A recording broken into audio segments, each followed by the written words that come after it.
Hi, I'm Dr Valeria Stoynova, a general internist at Island Health and the co-lead of the Critical Air Project and Inpatient Sustainable Healthcare Initiative. Today we're going to review the impact of climate change on healthcare and learn about easy and impactful ways you can lower your greenhouse gas emission as a student or resident working in the hospital setting.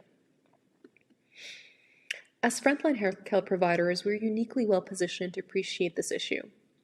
On one hand, we see the impacts of climate change every day. With each forest fire season, we see growing numbers of MI, strokes, asthma, and COPD exacerbations.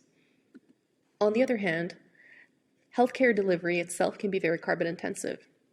We know that 4.6% of Canada's total greenhouse gas emissions are related directly to the provision of healthcare, which is on par with the aviation industry. A quarter of these emissions are related to medications. Within medications, inhalers deserve special mention. There are currently 11 different types of inhaler devices available in Canada.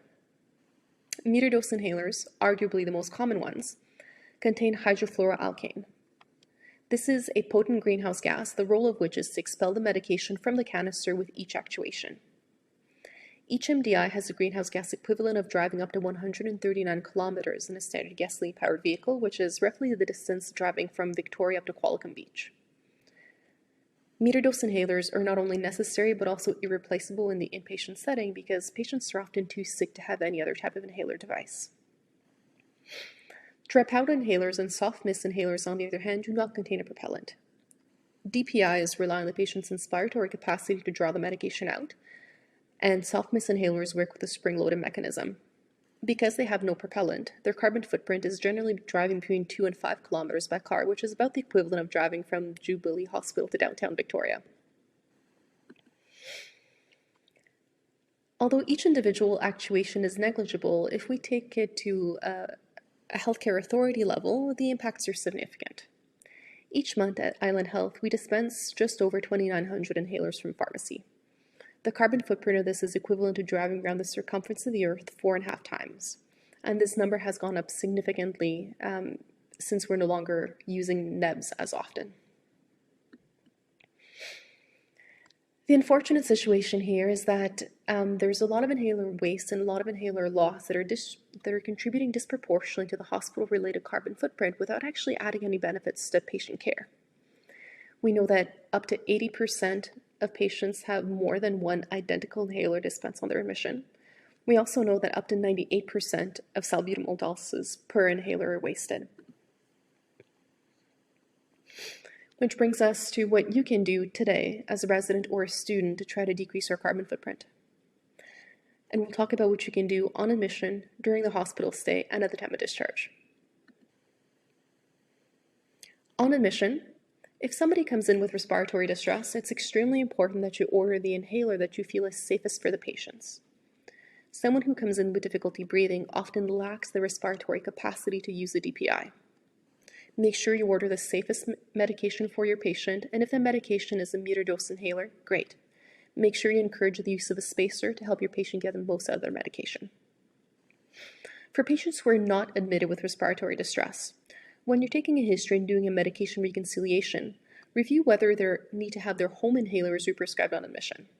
For instance, if they only use salbutamol once a year during allergy season, they get admitted in December, they probably don't need to have it re-prescribed. Make sure you double check. When someone is admitted to hospital, it'll be extremely important that you limit the number of inhaler changes and inhaler doses that you're prescribing. This is going to minimize inhaler waste. For instance, if somebody's prescribed fluticasone 125 BID and is then increased to 250 BID, a new inhaler is going to be dispensed and the old inhaler is going to be discarded, even though it probably still has over 100 doses of medication left. When you see your patient, review their inhaler technique. This means knowing the inhaler technique yourself. Lung.ca has an excellent set of educational videos you can review, and the website is there at the right side of the screen. Once you learn how to use an inhaler, look at your patient use the inhaler and teach them, provide them feedback so they can get the most out of their medication. At the time of discharge, confirm the diagnosis. Whenever somebody comes in with respiratory distress, there's diagnostic equipoise. We're not sure what really is going on. By the time of discharge, we usually have a better idea, and sometimes they no longer need an inhaler. So make sure you confirm whether testing is needed, such as spirometry or pulmonary function tests to determine whether they really do have respiratory disease needing inhaler therapy. If and when clinically appropriate, you can also talk to your patient and your staff to see whether a low-carbon inhaler alternative would be right for your patient. Your patient might want to discuss this with a primary care provider, so make sure you dictate this discussion in the discharge summary. You can also consider printing the infographic for outpatient pharmacists and primary care providers and sending it along with the patient's discharge summary and discharge prescription. In the outpatient setting, there's ample literature on things you can do to lower carbon footprint in your clinic, and I recommend referring to the recent This Changed My Practice article or to the recent Therapeutics Initiative talk at UBC to get more information.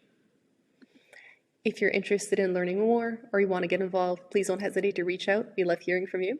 My email and that of my colleague, Dr. Celia Culley from Pharmacy, is at the bottom of the screen. Thanks for doing your part.